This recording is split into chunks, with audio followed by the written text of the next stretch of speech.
Aside from reading, one of my favourite newfound hobbies in the past year or so has been book rebinding.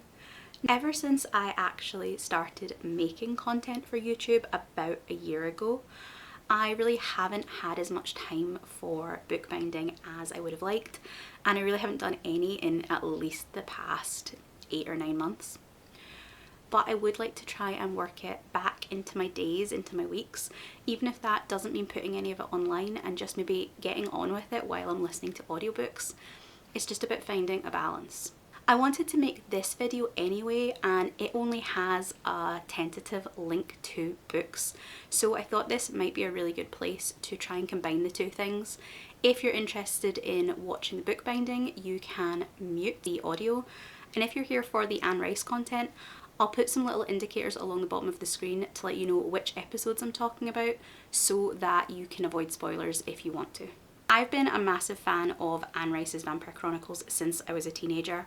I read all 15 books about 20 years ago, and I recently started rereading them, although admittedly the process has been a lot slower and a lot more stilted than I thought it would be. Today my goal is to rebind this copy of Interview with the Vampire. I love the books and I do own them all as paperbacks, but I would love if they had a more consistent look on my shelf, and the way to do that is obviously to rebind them all myself. So while I am rebinding Interview with the Vampire, I'm going to be talking to you about the new season of AMC's Talamasca. The Talamasca series came out just a couple of months ago. It's the first in the 3 Immortal Universe series that actually is original content. We have Interview with the Vampire season 1 and 2, which is going to become the Vampire Lestat for its 3rd season this year. And then we currently have season 1 and 2 of the Mayfair Witches, which is adapting that trilogy. The Talamasca sits somewhere in the middle. They are a secret organisation, mostly human but with some paranormal abilities, whose job is to monitor and record the supernatural in the world around us without actually getting involved. Or at least that's what they say. The Talamasca show up in both Mayfair Witches and the Vampire Chronicles pretty early on, but they're never really the focus of these stories. They're there to provide information to the characters and to the readers to make the world a little bit more relatable. In this new series, we are giving the Talamasca the focus. We have already seen them in both Interview and Mayfair, but this is where we're really going to focus on the Talamasca as an organisation with their own unique storylines. It'll be the glue that joins those series together until or if they adapt the books where the two series actually do converge. From a TV point of view, I think the AMC is doing something quite clever here. We are currently going into season 3 of Interview with the Vampire, which is adapting the 2nd book, the Vampire Lestat. And when we get to season 3 of Mayfair Witches, we will be in the 3rd book of that trilogy. I think Talamasca is going to give AMC an opportunity to bring in new viewers to the Immortal Universe in general. I can see why Interview with the Vampire and Mayfair Witches, both starting to clock up the seasons, could be an intimidating place to come in. Both those series have a lot of characters, a lot of world building, a lot of backstory. Also, both those series tend to have really full, fleshed out macro stories, which means that you can't really nip in and out of episode 4 and then check in on episode 7. You have to really watch the full season. Again, I can imagine that maybe isn't great for drawing in new viewers. Whereas Talamasca, they can do what they want with. I think that Talamasca, while it's definitely going to link in with the 2 bigger series, especially in this 1st season, I would assume, I think it has the opportunity to become a more accessible show. There doesn't need to be a whole lot of world building. You could probably come in a later season just knowing that they're a secret organisation that deals with the paranormal.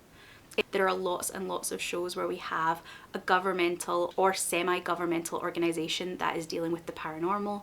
We also have kind of unofficial paranormal investigation shows that are really popular. I'm thinking of things like Buffy or Supernatural, especially in their earlier seasons, because you could lean into that as well. And while maybe you'd have a slightly seasonal storyline, you could very much go for Monster of the Week as well. And that will again make it that someone can tune into Talamasca, watch an episode, watch a couple of episodes, decide whether they're interested in this Anne Rice universe, and then see about going into those deeper storylines. We've always seen with Netflix especially that new seasons are what draw in new viewers, and that's why they tend to cancel them around season 2 or 3. It's harder to get new viewers in those later seasons, and I think the hope for Talamasca is it will extend the lifespan of the 2 longer running, more complicated, less newbie friendly shows. That's my thoughts anyway. I can definitely see why it's a great idea. Do I think it's going to be good? I don't know. Do I think I personally am going to enjoy it? I also don't know. But I'm ready to give it a go. There are 6 episodes, so what I plan to do is probably check in every 2.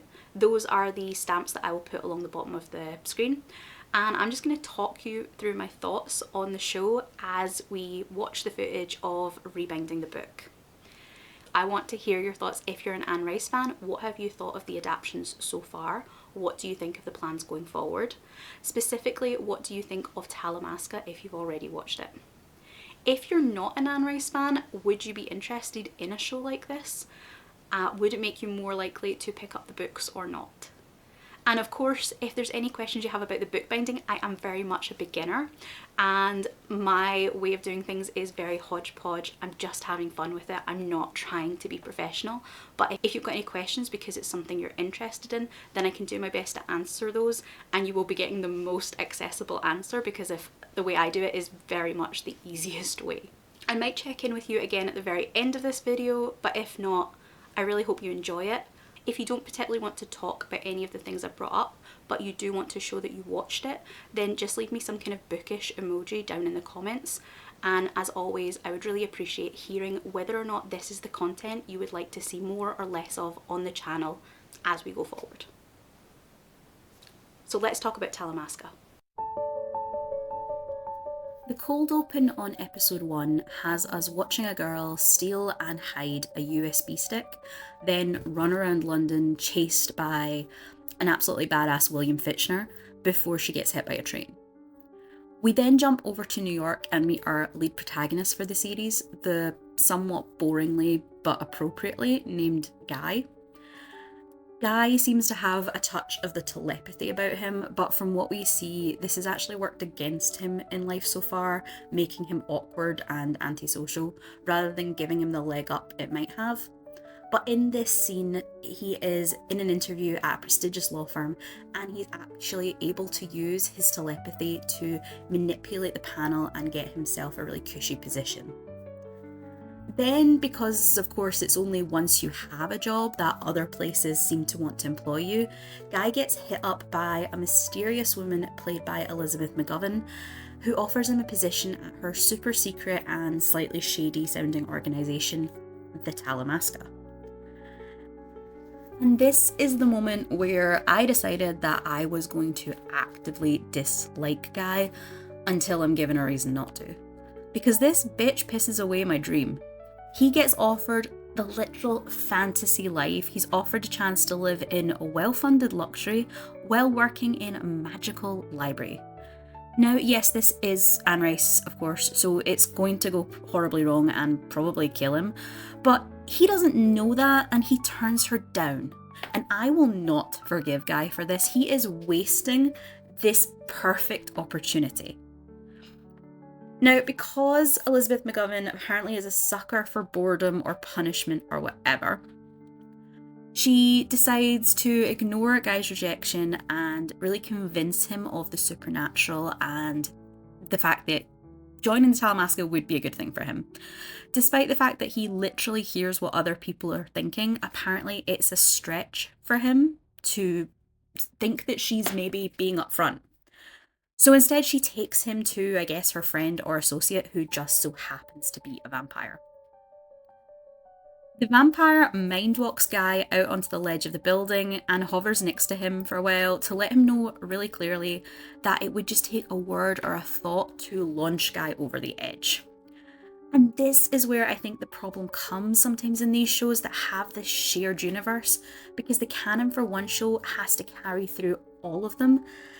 And in season 1 with Interview with the Vampire, Lestat's cloud gift, or his ability to fly, was a huge deal. It was a big reveal, and Louis was very clear that this wasn't a power all vampires were necessarily born with. It's not something everyone can master, and it was a real sign of power and strength. And so, even without knowing at this point the backstory that is revealed in the Vampire Lestat, this gives us a clue that Lestat himself has a more complex past to share, that he has secrets and things to tell us. And then when we see Armand fly at the very end of season 1, it's a signal to the viewer without us having to know anything other than his name. Even if you don't know anything about the books and who Armand is, his ability to fly in that moment is a major signal to the viewer that this guy is a badass and that the stakes have just risen. It tells us that Daniel is completely out of his depth here and is a brilliant cutaway for the end of the season. Over the course of the 2 seasons of interview, we see Lestat, Armand and Santiago fly, and now we've seen this Morbius knockoff dude able to do it too. And between the 2 shows, this now just makes me think that maybe Louis isn't trying hard enough. Maybe it's not that difficult. It would almost be a lot of fun if season 3 of interview opens with Daniel cloud gifting it into the restaurant where he's meeting Louis and pulling a real Elle Woods moment of a what, like it's hard. Speaking of Daniel, I absolutely loved seeing him in this cameo. I thought it was a really smart choice of character to pick and a really smart little moment to pick. It links up the seasons of interview and Talamasca really nicely. We see him signing copies of the book that at the very end of season 1, in that epilogue moment, we saw him promoting on TV, letting us know really nicely where Talamasca comes in the timeline. It also gives us a bit of backstory here, letting us know that the Talamasca have made pretty heavy edits to the story that they eventually sold, which then ties us back into what we see in the trailer for season 3, where Louis seems to be really unhappy with the book as it was published. Episode 2 sends Guy over to London, and honestly not much happens in this one. He meets a girl in a bar, they hook up, and then she gets fridged. A little sprinkling of trauma, a little droplet of motivation. The only thing that I really clocked in this one was the nightclub scene where Guy and his doomed girlfriend have their single date. It would have been really nice to tie this into the canon of the other shows, and it would have been easy to do. We could have had some posters for Lestat's band at this point. We could have maybe had someone in the club wearing a Vampire Lestat logo t-shirt. I don't know Mayfair witches well enough to think of connections there other than the actual characters, but there were definitely ways, specifically in this one, having a nightclub with music and bands, to tie that into what we're going to see in season 3 of Interview with the Vampire. Episode 3, and we finally get to see some excitement. We see Elizabeth McGovern, who is actually called Helen, come over from New York. She visits a school/training venue where she grew up. She was obviously trained by the Talamasca. The location is absolutely stunning. There are beautiful archways, gorgeous, rich green tiles. The whole thing is just a real treat for the eyes, and the camera work in these scenes is really well done. They rotate around, letting us take in some of the set while the characters are delivering some of the necessary but relatively dry exposition. And I thought this was a real moment that felt like it tied in with Mayfair and with Interview, in that opulence really came through. We also see the library of all the Talamasca's knowledge for the past 2,000 odd years go up in flames, and Helen comes to tell Guy that she wants him to look for a mystical backup copy of their information called the 752.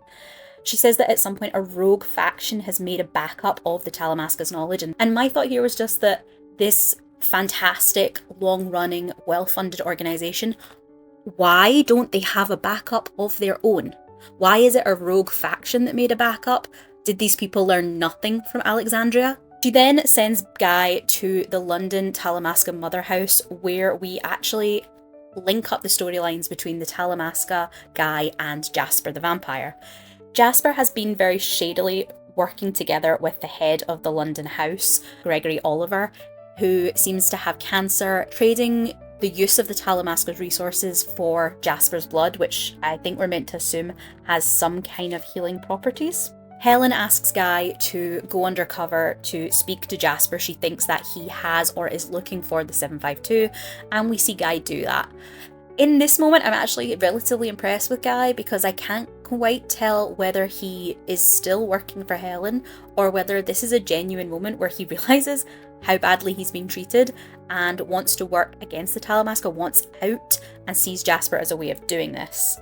One thing that did occur to me while watching this episode, and it is something that now I think on it has been prevalent throughout, is that I'm a little confused by the concept of the show in its spy aspect.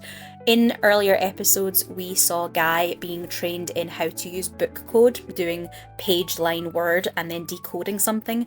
We see him pick up a dropped mobile phone left for him on the underside of a bin lid. My issue is that we have all of this 1950s spy novel-esque drama, but Guy can read minds. And in Mayfair, we saw that the Talamasca employs people that have other psychic or supernatural abilities.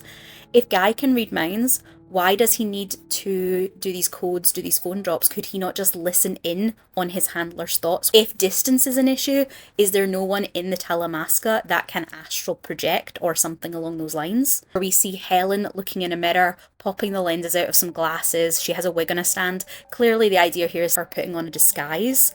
But again, if there are magic users in this organisation, would a glamour not be an equally valid choice? As far as I remember in the books, the Talamasca do not have magical powers. They are a human organisation tasked with observing the supernatural, but they are very, very clear that they do not get involved. They are for observation only. In Mayfair, there wasn't that spy aspect, that super undercover aspect, and it worked fine. It felt like a lot of TV shows I've seen. Whereas suddenly in this moment, when you really try to make Guy this little undercover detective, I feel that there are easier ways to do everything they try to make him do, and it just feels a little at odds with itself. Overall, this was a much better episode, and I feel like this is where we should have went almost immediately after episode 1. Everything really is all go on episode 4. This one seems to be quite focused on family. We have Helen furthering that investigation for more information about her estranged twin sister and whatever powers maybe she had. Jasper and Guy spend a bit of time bonding. Jasper shares some vampire lore, history, his own tragic familial past, and comes across as a bit of a vampire freedom fighter. He is wanting more vampires so they will have more power, so they will have a seat at the table when these supernatural decisions are made, rather than lurking in the shadows, rather than relying on people like the Talamasca. Jasper then sends Guy undercover at one of the big London vampire covens, and this is where we get what I have been looking forward to all season. We have a cameo from Raglan James. Raglan showed up really briefly in Interview with the Vampire. He was Daniel's Talamasca contact that warned him to stay away from Armand and Louis, but he's slightly different in the books. Raglan is the titular character of Book 4, The Tale of the Body Thief. He is responsible for some of Lestat's very worst, most impulsive decision making, where Lestat agrees to trade bodies with him for a day, and then comes over all surprised Pikachu face when, shockingly enough, Raglan does not want to give up his super-powered immortal body, and Lestat has to live as the most fail human you've ever seen. I've been really hoping that this series would pull some elements of Body Thief. Important things happen in that book, I'm not saying they don't. We very much see Lestat self-destructive, wallowing in grief, dealing with the fallout from Akasha and the events of Queen of the Damned. But the body thieving itself is more of a romp. I just don't think it necessarily fits the tone that we've seen in Interview with the Vampire. I personally think that the Vampire Chronicles TV series, if, and it is a big if in my head, it goes past the events of Queen of the Damned, I don't think will follow the books as linearly as it has been so far. I think if we continue past book 3, we might start to go in our own direction. There's not really another book that I think has that big finale feel that Queen of the Damned has, so I think it's more likely that Queen of the Damned becomes 2 seasons. and we pull bits from Vampire Armand, Blood and Gold, Pandora, all of that through into book 3, which means we wouldn't necessarily see The Tale of the Body Thief as a story in its own right. And to be honest, I think that would work better. I think we keep Lestat's guilt, Lestat's trauma in the Vampire Chronicles, but we give the body switching, cruise ship hopping adventure side of it to the Talamasca. We could either have Raglan's body switching powers happen almost as a prequel, have him develop them in this show, or we could recast Lestat with Guy. I think it would make perfect sense for a Raglan that comes into these body swapping powers to want to swap with Guy for pretty similar reasons to him wanting to swap with Lestat. He's younger, his body's fit if you had him be injured in some way, but also Guy has these telekinetic powers that Raglan has just been made aware of, and I think you can make a compelling case for Raglan taking Guy's body and maybe that being the villain of next season. I really do think that Raglan has so much potential as a character, but I personally think it would be really hard to pull off his type of storyline in the Vampire Chronicles series as it stands. It's more established, it has its own tone, its own vibe. That would work better here, where we're still getting to grips with actors and characters, rather than the 4th season of an existing show. I really like that we got to see Raglan again. I really like that we got to see Guy use his power, which we don't see enough of. And I'm quite intrigued about who or whatever Helen's sister is going to turn out to be. For me, this was a really, really solid episode. Episode 5 was a bit of a nothing burger episode. We basically just get Guy confronting Helen and telling her that he is definitely done with the Talamasca this time. In her turn, Helen tells Guy that the mission she's had him on hasn't really been about this 752, it's been far more personal. Now, to me, it feels fairly clear that the big reveal of the finale episode is going to be about Helen's sister. And the problem I have with that is that I just don't care. Partly this is because the show's been so short. We've only had 5 episodes so far, and I barely care about Helen and Guy, let alone some third party. But also it's the fact that it feels like we're setting up for a surprise or a twist, some pull the rug out from under your feet moment. I just don't see how this is going to be achievable when we've had no potential red herrings or no potential setup for this.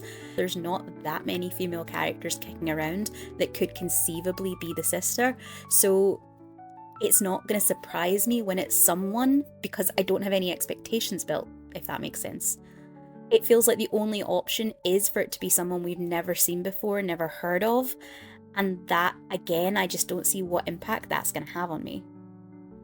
I think the most likely option is going to be that Helen's sister and Guy's mother are one and the same, that's the little girl we clearly see in the flashback this episode has.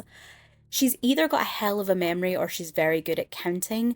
The more I think on it, the more I think back to that notion that I personally had when Helen said that the 752 was rumoured to be any number of things, either a Pandora's box or a book. And Guy obviously ran with that book idea. But I, at that moment, wondered whether this might be that trope of knowledge being trapped inside a human vessel. And then the moral quandary for Guy would be having to possibly destroy that vessel, this person. I'm more and more coming around to this idea that it is Helen's sister is Guy's mother and that she was taken by the Talamasca as a young girl so that she could be this reservoir of supernatural and preternatural knowledge. Where that would go from there, I have no idea, but I suppose a rescue attempt from wherever she's being kept, or if it turns out she doesn't want to be saved, could make for an interesting season 2. How Jasper and his goal of repopulating vampire kind, how his work with these revenants would tie into any of that, I don't know, but hopefully some of that will get resolved in the final episode. Episode 6 throws us straight into a flashback to 1985, the Talamasca mother house in Amsterdam. We're in what looks like a hospital ward or a morgue, and we have one of the upper Talamasca operatives blackmailing a vampire who seems to have murdered someone, into transforming or vampirifying what looks to be a body on a slab. We then cut back to the present day. We have Guy and Doris, one of the witch coven that he's allied with in this investigation, being interrogated by the London police. Guy is keen to show off some of his legal knowledge, I guess throwing us back to that character that we met in the first episode, but he makes a bit of a botch of it, and honestly it did make me think about the fact that Guy has mind-reading powers. Why is he in general not better at this? At this point we flip over to Helen, who is doing a little bit more digging into her sister, and we get some revelations here. That yes, I was right, her sister's power is to do with memory, and suddenly I had the connection to the vampire flashback. It is revealed that Doris is Helen's sister.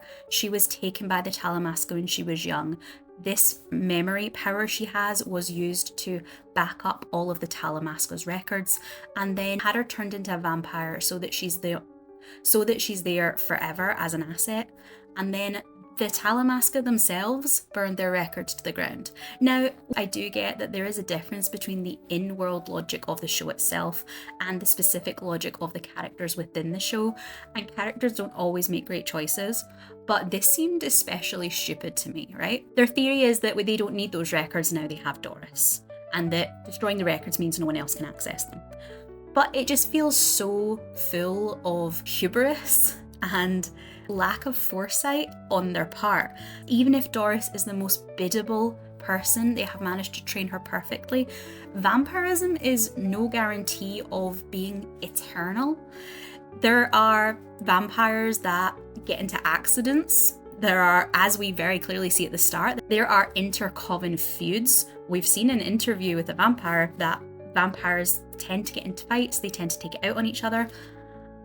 Again, this comes back to having one canon across multiple shows, and also the fact that I've read the books. I'm not entirely certain what's put in the show and what's not, but always pointed out that as we go through, as the vampire ages, there are less and less of them. That being separate from the world, being so divorced from the time you were born in, that you lived in, it tends to drive the vampires to despair.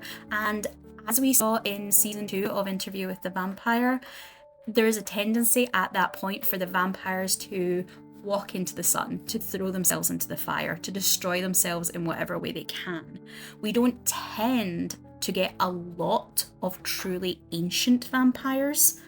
And, obviously it's Anne Rice, she contradicts herself at some points, and we do get more and more of these old ones. But in theory, we don't have a huge amount of older vampires.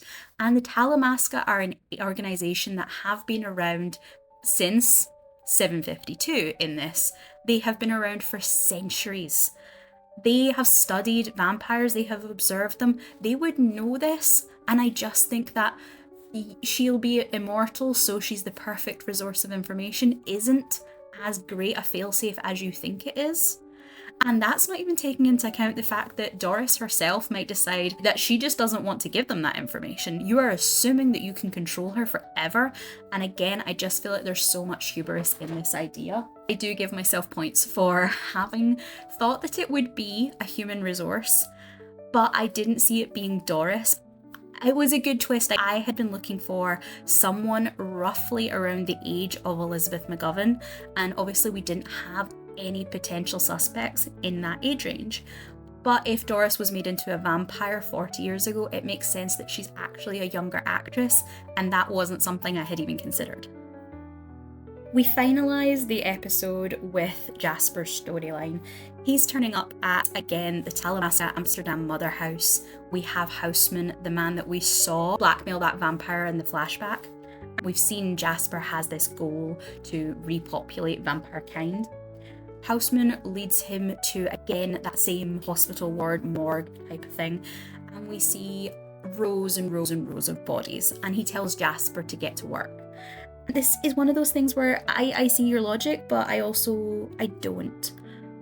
Kind of twofold here, because one, again, in the vampire lore, we have the idea that it takes a certain amount of strength to turn someone into a vampire.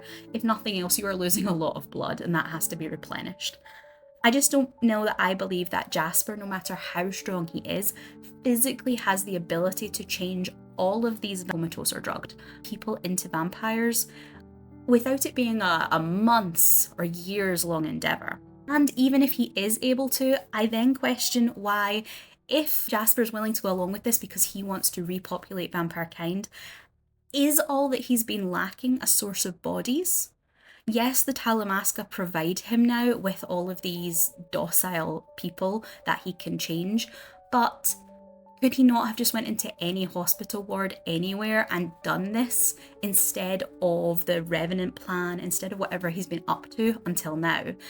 It just seems like, was he just lacking the motivation, the planning? I don't know. Something about it just seemed a little, well, if it's this easy, why have we spent so long getting to this point? Ultimately, we flip back to the question we started the story with, Guy and the search for his mother. Doris tells him that she thinks she might know where his mother is. I wish we had got something more solid on this plotline, considering it's really been the driving force for Guy for the full season. I'm not saying it had to be solved, but something a little firmer would have been nice. Overall, I had a decent time with the series. I do think it was trying to do an awful lot in 6 episodes, and at its core, its concept, I'm not sure how well it works. In the books, the Talamasca are a secret organisation, but they are an organisation of observers. This TV show, and this isn't to say that the books are perfect, but in this TV show, we're turning the Talamasca into a more active agency. They're more involved, and also for some reason, there's a lot of spycraft seemingly involved. I don't know that the phone drops and the codes really needed to be part of this. To me, it always flagged the idea that there might be a better supernatural way to go about it. But even then, turning these Talamasca into this active force, in some way, I feel makes the vampires and the witches seem less impressive. And I am on the Anne Rice scale. I am very much in Camp Vampire. I love those books, those series, and everything else has always been a bit of an extra for me. To me, seeing the vampire, especially in that last episode, seeing this vampire be blackmailed by the Talamasca, seeing him come in his dowdy little suit like a little accountant, it just took some of the majesty away from what are painted very much as, they're predators, they're dangerous. They do have their own rules and laws and they enforce them themselves, but it's a kind of wildness to it that bringing in these grey-suited Talamasca operatives and this dreary London setting felt like it eroded a bit of that drama from. And for me, when I want gothic and drama and Anne Rice, that's what I want. The Talamasca doesn't feel like it fits in that world here. If we were going to do this secret scholarly organisation, I would have preferred maybe we went down the route of truly dark academia, or maybe spent more time in dusty libraries and really embraced that aesthetic rather than this modern day Britain spooks type of drama. I did think the show was competent. I didn't have any real problems with it. I just think it lacks the spark that Interview and Mayfair Witches have. Interview for me has these compelling characters, and in a lot of ways it doesn't matter about the plotline as much because the characters are the real stars of the show. Mayfair, I was less of a fan of the characters, but as I said, I've never really loved the Mayfair Witches, but I have read the trilogy.